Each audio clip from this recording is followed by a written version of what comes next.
Taurus, hi, welcome to Mr. Queen PH at ito ang inyong weekly reading for September 32, October 6, 2024. If you're interested in private readings, meron tayong link sa description at sa pinned comment. Paka-check nyo na lang yung information kung paano mag-book for a private reading. Ayan, so let's see, Taurus, what's coming to you this week for Taurus? Beauty, ayan. So, Taurus kasi is ruled by Venus, the planet of beauty, luxury, self-care, money. So, yung iba sa inyo, Taurus, maaring pagkakagastusan nyo ang sarili ninyo para sa inyong beautification. Meron kayong i-enhance sa inyong sarili, pwedeng sa skin nyo, sa face nyo, sa hair nyo, or anything that will boost your confidence physically. And some of you, maaring mas magkakaroon ng admirers, may ma-attract sa inyong beauty. And beauty is also skin deep. It's in the eye of the beholder. Oo, so hindi lang siya panglabas, no? Meron din kayong beauty sa loob. Peace. Mas pipiliin nyo ngayong week na to na tahimik ang buhay, no? Wala masyadong drama, walang issue.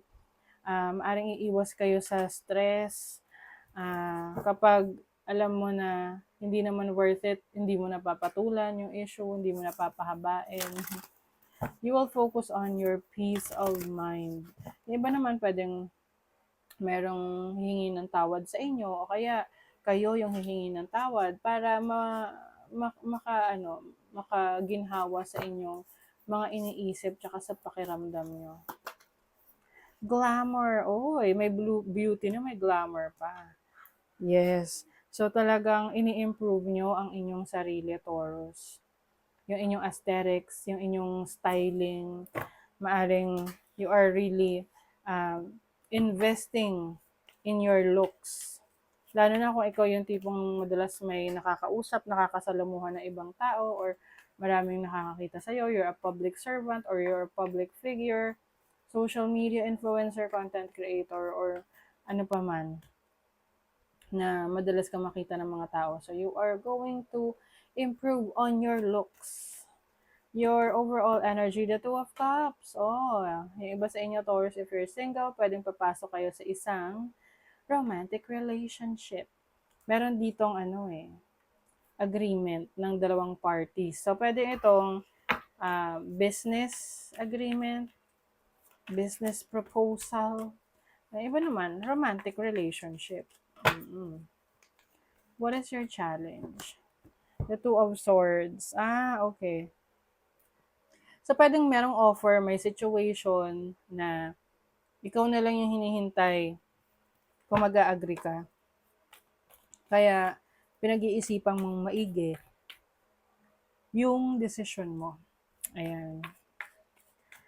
And then, your opportunity, the Sun. Wow. As an opportunity, this is stability, this is happiness, enlightenment.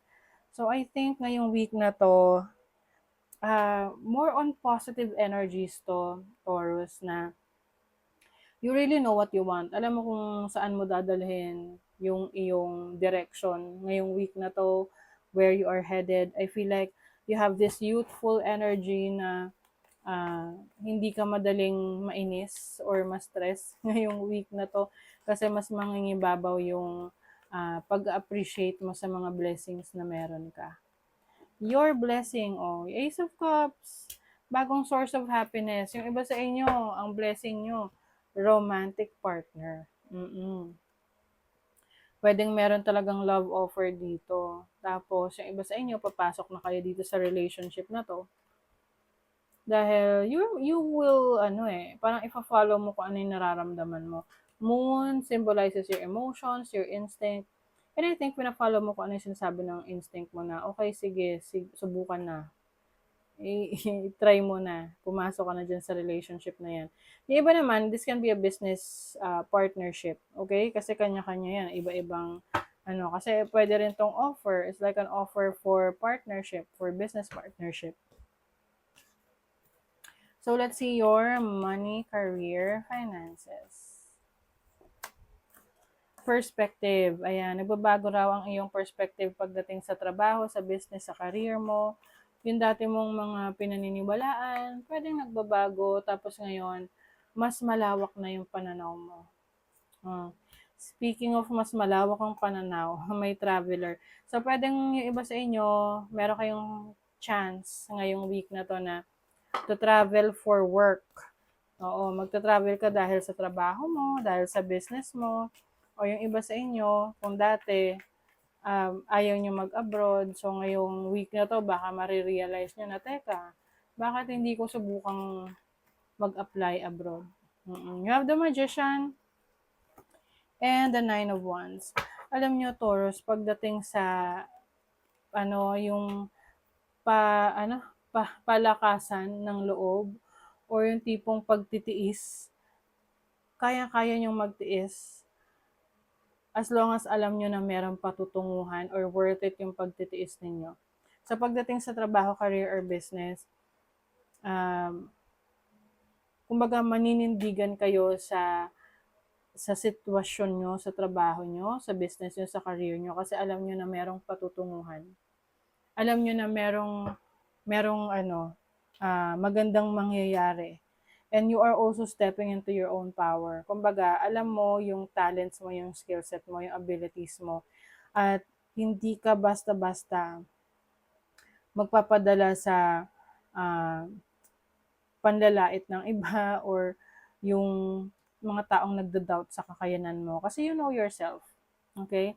And having a wider perspective in life pagdating sa career mo, mas nagiging open ka sa mga possibilities eh. Kumbaga hindi na maliit yung limitations mo. Kumbaga, or hindi ka na nalilimitahan ngayon. Tinatanggal mo na yung limitations mo at magta-try ka na or gusto mo na mag-try ng mga ibang bagay sa trabaho mo, sa business, or sa career mo. Dahil alam mo na ready ka, alam mo na meron kang sapat na kakayanan para mag-explore. Okay, so let's see your love life for Taurus. Anong love life? Uy, may secret. Healing. Okay, so maaring iba sa inyo, you are healing from a betrayal or something na tinago sa'yo. Can be any type of pagtatago sa relationship. Kasi pwedeng yung iba sa inyo, yung person that you're dealing with, naging masikreto or may mga bagay na hindi mo alam. Parang feeling betrayed ka kasi bakit hindi mo nalaman, 'di ba? And you're healing from that. You have the Temperance. I think for some of you, you're going to give a chance dito sa tao na to. Kung sino man to na may itinago sa'yo. Pwede kasing, white lies. Or yung tipong kaya niya tinago sa'yo kasi gusto kanyang protektahan. Or kaya siya nagsinungaling sa'yo kasi gusto kanyang protektahan. So, case-to-case basis yan. But of course, hindi naman mawawala dyan yung nasaktan ka. Oo. And you're willing to heal from that. Okay? Merong healing. Healing from your past, healing from your trauma. And I think hindi mo rin naman minamadali yung sarili mo. For those na merong sariling family, may mga anak kayo, mahirap kasing mag-let go na tipong parang itatapon mo na lang yung relasyon nyo dahil lang sa pagkakamali ng partner mo. Na pwedeng i-consider mo hindi lang sarili mo, pwedeng anak mo na, no? So of course, case-to-case basis yan. If you feel like hindi mo kaya, then it is your choice. You have your free will, di ba? Reassess, ayan. Reassess mo yung situation, pag-aaralan mo. Handa ka ba? Willing ka ba? Ano yung mawawala sa'yo? Ano yung idadagdag sa'yo? You have the right to change your mind. Oo. Maaring may mga pagkakataon na nakapag-decide ka na oh, sige, ito na yung gagawin ko. Pero, it doesn't mean na absolute yon. Hindi mo na pwedeng baguhin. Like what I mentioned kanina, you have your choice. You have the control over yourself. Kaya, kung may mga pagbabago ka sa mga desisyon mo, it's okay. No? Lalo na't na-realize mo na yun yung mas makakabuti. Kaysa naman magbago ka ng isip, huli na yung lahat, 'di ba? So, that is your reading, Taurus. Thank you so much. Bye.